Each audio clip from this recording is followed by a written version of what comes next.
Групов секс.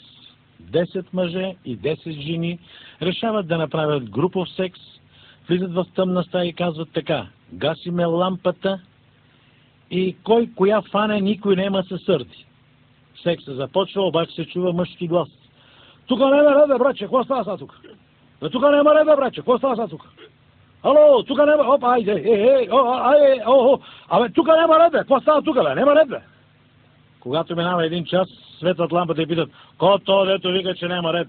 Па няма ред, бе, братче, 3 пъти ме еба, 2 милиета направих, аз нищо не ебах.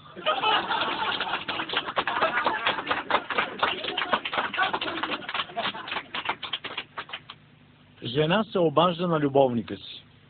Скъпи, мъжа ми замина за Пловдив за 2-3 дена, ще дойдеш и знаеш как хубаво ще си изкараме, самички ще си бъдеме тук. Любовникът отива, тя сложила салатка, сядат, хапват, пиват, събличат се, лягат в леглото и в това време се връща мъжа и забрал нещо. Вижда ги двамата голи и вика: абе, виж, що ще правите тук? Мале, ти кой си? Ти че ебе жената, така ли? Ела сега не ебе му кухнята, виж как се ебе. Фанал го, теглил му един кур кухнята и го изгонил. Минава един месец, жената пак се обажда на любовника си. Скъпи, извинявайте, миналия път така се случи, ама то може да се забравя по нещо, ама сега замина за Варна и съм сигурна, че няма да се върне. Той пак идва, пак хапват, пиват, тъмън се събличат, мъже и пак се връща. Ти какво правиш тук, бе? Тето, значи че бе, жената, ела сега не му кур да виж как се ебе. Пак го наебал, пак го изхвърлил. Трети път се обажда жената. Съжалявам, че така се случи, ама това може да се забравя по нещо, бе. Ама виж какво сега, този път замина за Москва, оттам ми се обади, няма начин да се върне. Това мъжете като няма да идва, за какво да идвам?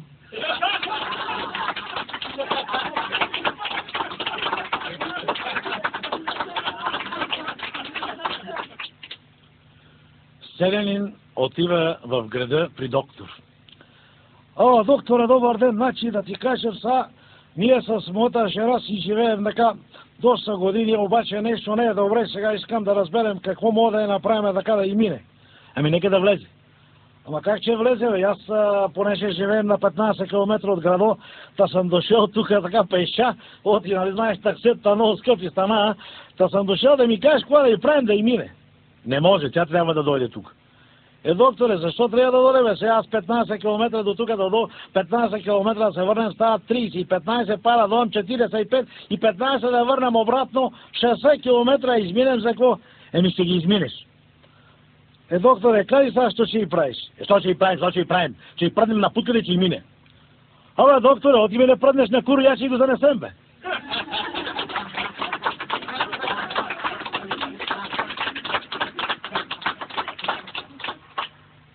Младеж влиза в аптеката. Другарко, тук са, да се разбереме тук какво става. Извинете, госпожа, аз съм се още малко. Обаче, гледайте сега тук, виждате ли го това? Това нещо тук имам така нещо, сте направили много кофти, някакви дефектни стоки продавате. Какви стоки? Ето го, вижте, това презерватив. Моля ви се, скриете го. Как ще го скрием? Това презерватив е дефектен. Гледайте, отдолу има дупка. А знаете ли тази дупка, какво ще ми струва? 18 години издръжка. Или пък яд спин, яд трипер, яд сифилис и така нататък. Може и такива работи. Дайте ми книгата за оплакване, за да мога да се подпиша там аз. Да пишат и да се оплача. А от опашката се обажда старец. Пиши, синко! И пиши, и че се огъват!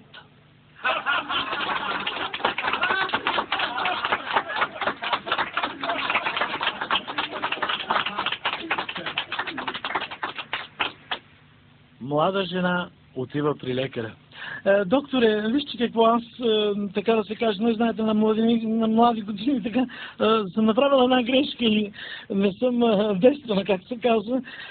Бихте ли могли, защото намерих един, който много богат, много му обича всичко, обаче иска да съм действена, а пък той има доста парички, така, и къщичка има хубава, така. Може ли да му позакърпите? Може, обаче ще ви струва 1000 лева. 1000 ще ги намерим, той е толкова богат. Ще знаете ли колко хубаво ще стане? Закърпва той, тя се оженва. След 3 месеца идва отново. Докторе, ние се разведохме, той сам аз му смах къщата, пък той си взе колата. Обаче сега съм намерил един, по който има виличка, двутажна виличка и такова, и мерцедес, и много парички има. Ако може пак да ме закърпите. Готово, нали ви казах 1000 лева? Ма разбира се, няма проблеми. Пак я закърпва, минава 2-3 месеца, тя пак идва. Докторе, ще може ли пак ние се разведохме? Аз взех виничката, взех това и колата, пък той му останаха парите. Но сега съм намерил един, който много богат, ще му заведе в чужбина, сигурно в Америка, Лос-Анджелес, всякъде. И ще може ли пак да направим така, да му закърпите? Може. Закърпва я пак и казва 8000 лева. Ма докторите сега беше 8000 лева. Сега съм ти направил цип, ма. Гла искаш отваряй, гла искаш затваряй.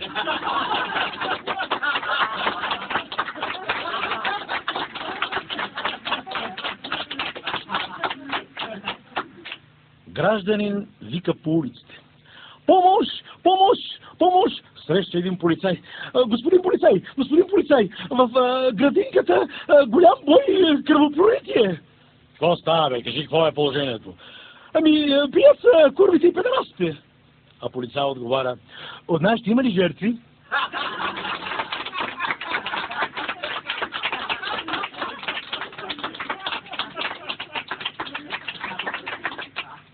И нека не подминаваме Иванчо и Марийка. Иванчо чете на балкона, Марийка минава по улицата с един мини жуп. Иванчо я вижда и вика, Лили, какво е станалата, мърли, как да четем, че се направи една четия. Свършва четията, пак почва да чете, в това време Марийка се връща. Ето тази памара сега. Ще направя още една четия. Айде отдолу. Таман свършва, тя пак тръгва в обратна посока и той се провиква.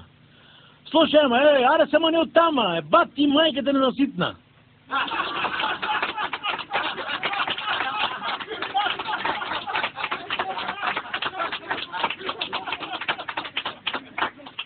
Борец влиза при доктора. Добър ден, докторе. Аз съм дошъл да ме кастрираш. Как така да ви кастрирате? Вие сте млад човек. Няма значение, млад, стар, аз съм дошъл да ме кастрираш. И, айде, почвай. Но моля ви се, вие сте млад човек, как мога така да ви кастрирам? Слушай, всички се кастрира, аз няма се кастрирам. Кой ще ви говориш ти? Да не знам бухал.